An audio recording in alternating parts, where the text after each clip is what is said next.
শিলচরে নিয়ন্ত্রণ হারিয়ে ইকোস্পোর্ট গাড়ি দুর্ঘটনাগ্রস্ত। এয়ারব্যাগে অল্পের জন্য বড় বিপদ এড়ালো দম্পতি। ঘন ঘন সড়ক দুর্ঘটনায় আতঙ্ক ছড়িয়েছে জনমনে।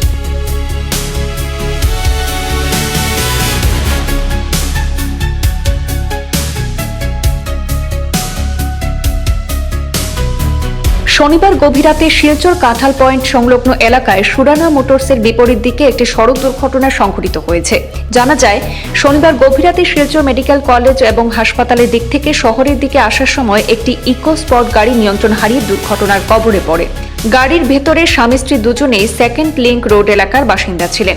দুর্ঘটনার খবর পেয়ে পুলিশ ঘটনাস্থলে পৌঁছে স্থানীয়দের সহযোগিতায় দুজনকে উদ্ধার করে চিকিৎসার জন্য মেডিকেল কলেজ হাসপাতালে পাঠিয়েছেন। হাসপাতাল সূত্রে প্রাথমিকভাবে জানা গেছে যে গাড়িতে এয়ারব্যাগ থাকায় বড় ধরনের ক্ষতি এড়ানো সম্ভব হয়েছে। দুজনেই সামান্য আঘাত প্রাপ্ত হয়েছেন বলে জানা গেছে। স্থানীয়দের মতে, দ্রুত গতি এবং নিয়ন্ত্রণ হারানোর ফলে এই দুর্ঘটনা ঘটেছে বলে অনুমান করা হচ্ছে। পুলিশ ইতিমধ্যে ঘটনার তদন্ত শুরু করেছে।